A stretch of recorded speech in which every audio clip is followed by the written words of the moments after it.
पर शायद उनकी खुशियों को किसी की नजर लग जाती है। आधी रात को करीब 2 बजे अचानक वर्षा शुरू हो जाती है और सारी फसल खराब हो जाती है। ए जी, ये मटका आपको कहाँ से मिल गया? ये मटका मुझे बेटा कमल, भले ही तुम मत बताओ अपनी अमीरी का राज, पर मैं पता लगा ही लूंगा समय के साथ।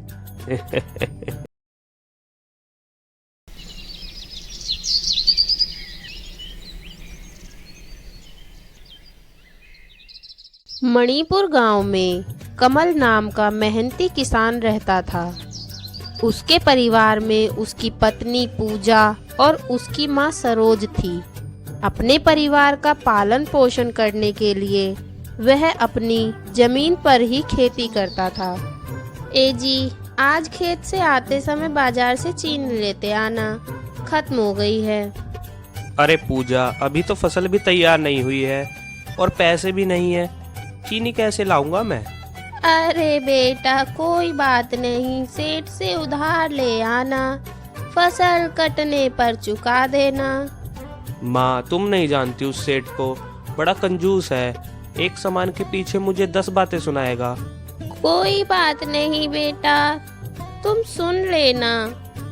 उससे कहना कि फसल काटने पर सबसे पहले तेरी ही उधारी चुकाऊंगा। कमल हाँ कहकर खेतों की तरफ निकल जाता है।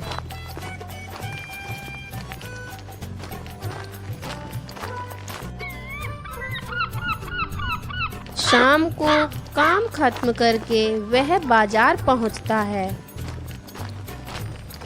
अरे सेठ जी, जरा मुझे 5 किलो चीनी दे दो। सेठ कमल को चीनी दे देता है। लाओ भाई, 500 रुपए दे दो। वो सेठ जी, इसे खाते में लिख लेना, मैं अगले महीने उधार चुका दूंगा। अरे भाई कमल, ये क्या कह रहे हो तुम? भाई मुझे भी तो सामान लाना पड़ता है ना। अरे सेठ जी, मुझे मालूम है, बस आप इस महीने चला लो, अगले महीने मैं सब चुका दूंगा। अरे कमल भाई, ऐसा नहीं चलेगा भाई, देखो मेरी भी मजबूरी है। देखो भाई, इस बार ले जाओ, पर अगली बार से नगद ही दूंगा। ठीक है सेठ जी, आपका बहुत बहुत धन्यवाद। कमल चीनी लेकर घर पहुंचता है। ये लो पूजा, चीनी। अरे वाह, ले आए, दीजिए। आप हाथ मुंह धो लीजिए, मैं खाना लगाती हूँ। वह तीनों खाना खाकर सो जाते हैं। अगले दिन कमल खेत की तरफ जाता है, जहाँ उसे रास्ते में बंसी और शाम मिलते हैं। अरे कमल बाबू, इतनी सुबह सुबह कहाँ जा रहे हो भाई? अरे बंसी, और कहाँ जाऊंगा, अपने खेत की तरफ ही जा रहा था। हाँ पर भाई, इतनी सुबह सुबह?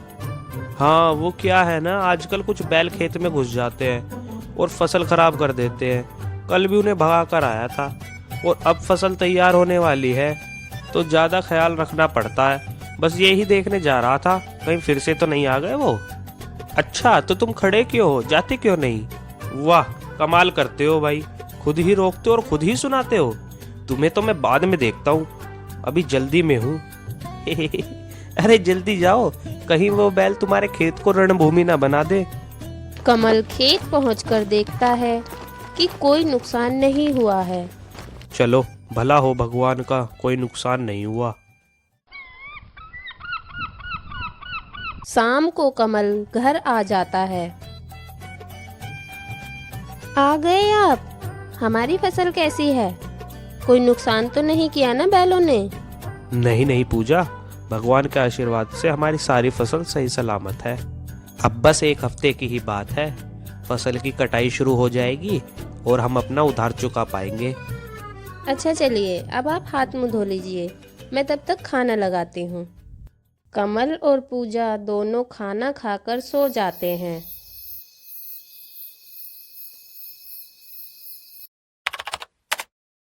इस तरह 1 हफ्ता बीत जाता है।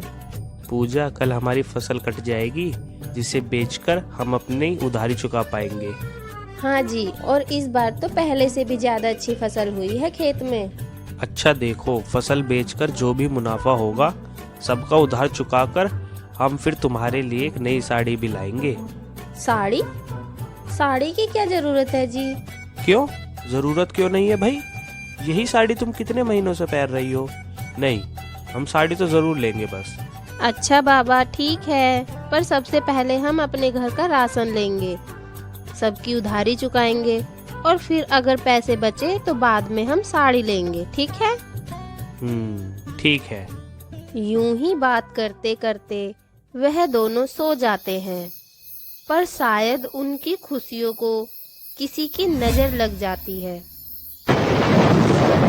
आधी रात को करीब 2 बजे अचानक वर्षा शुरू हो जाती है और सारी फसल खराब हो जाती है। सुबह जब कमल उठता है तो वह अपना सर पकड़ लेता है।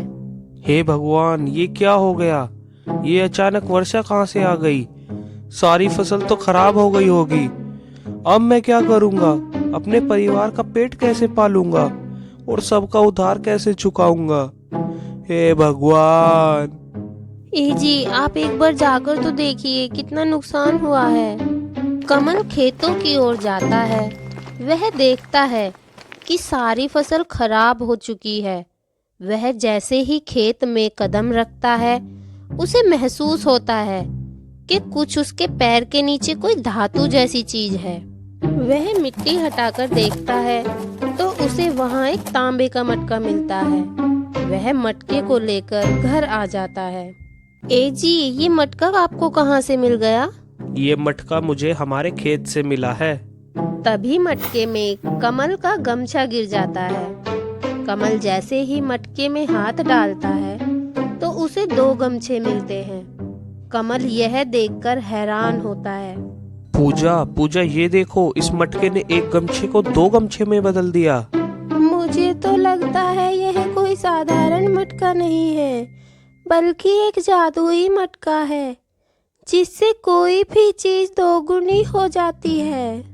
कमल सुनिश्चित करने के लिए उसमें 10 रुपए डालता है और जैसे ही वह मटके में हाथ डालता है तो वह 10-10 के 2 नोट पाता है। यह देखकर वह सभी खुशी से नाचने लगते हैं। वाह पूजा माँ, अब हमें परेशान होने की कोई जरूरत नहीं। अब हमारे पास ये जादुई मटका है। अब हमें किसी से उधार नहीं मांगना पड़ेगा। ऐसे ही कमल मटके की सहायता से बहुत सारे पैसे इकट्ठा कर लेता है और जिसका उधार उसने लिया था सब चुका देता है। कमल धीरे धीरे अपने लिए पक्का मकान भी बना लेता है। एक दिन कमल दुकान पर राशन का सामान लेने जाता है। अरे कमल भाई, आजकल तुम खेती भी नहीं करते और सामान भी नगद ले जाते हो। क्या भाई, कोई लॉटरी वोटरी लग गई है क्या? यह सारी बात वहीं खड़ा सुखी राम सुन रहा था। अरे नहीं भाई, ऐसा कुछ नहीं है। कमल सच नहीं बताता और बात घुमा देता है। वो हमारी कुछ जमीन शहर में थी ना, जो हमने बेच दी, जिसके हमें अच्छे दाम मिले। पर यह बात सुखी राम को हजम नहीं होती और वह मन ही मन सोचता है, बेटा कमल, भले ही तुम मत बताओ अपनी अमीरी का राज, पर मैं पता लगा ही लूंगा समय के साथ। सुखी राम अपने एक आदमी को कमल के पीछे लगा देता है, उस पर निगरानी रखने के लिए। अब कमल जहाँ भी जाता वह व्यक्ति उसका पीछा करता। करीब 1 हफ्ते बाद वह वापस सेठ के पास जाता है। सेठ जी। अरे कालू, आओ आओ आओ, बोलो क्या पता चला तुम्हें? सेठ जी, आपका शक सही निकला। आपके कहे मुताबिक मैंने कमल पर नजर रखी और मैंने देखा कि उसके पास एक संदूक है जिसमें वह एक मटके को रखता है और उसे जब भी पैसे चाहिए होते हैं तो वह उस संदूक से निकाल लेता है। सुखी राम मन ही मन, यानी मेरा शक सही निकला। सुखी राम अब कमल पर नजर रखने लगता है। एक दिन जब कमल मटके से पैसे डबल कर रहा था तब सुखी राम ने उसे देख लिया। अरे बाप रे, ये कौन सा चमत्कार है भाई? ओ, तो ये है कमल के अमीर बनने का रहस्य। अब तो ये मटका मैं ही लेकर रहूंगा। सुखी राम अब उस मटके को चुराने की योजना बनाने लगता है और एक दिन उसे वह मौका मिल ही जाता है। जब कमल अपने परिवार के साथ घूमने जाता है, सुखी राम मौका देखकर मटका चुरा लेता है। सुखी राम जब मटके में सोने के सिक्के डालता है तो वह डबल ही नहीं होते। अरे ये क्या, ये डबल क्यों नहीं हुआ? तभी सुखी राम के पीछे से आवाज आती है, और डबल होगा भी नहीं सुखी राम, क्योंकि वह असली नहीं नकली मटका है। उस दिन जब तुमने मुझे मटका इस्तेमाल करते हुए देख लिया था तो मैंने तुम्हें अपने सामने लगे शीशे में देख लिया था। मैं तभी समझ गया था, पर मैंने जानबूझकर तुम्हें अपनी इस चाल में फंसाया ताकि तुम्हें रंगे हाथों पकड़ सकूं। इंस्पेक्टर साहब, गिरफ्तार कर लो इसे, बिना मेरी अनुमति के मेरे घर में घुसने और चोरी करने के जुर्म में। इंस्पेक्टर सुखी राम को जेल में डाल देता है। सुखी राम अपने लालच पर रोने लगता है। कमल और उसका परिवार अब हंसी खुशी रहने लगता है। इस कहानी से हमें यह सीख मिलती है कि हमें कभी लालच नहीं करना चाहिए, क्योंकि लालच करना बुरी बात होती है।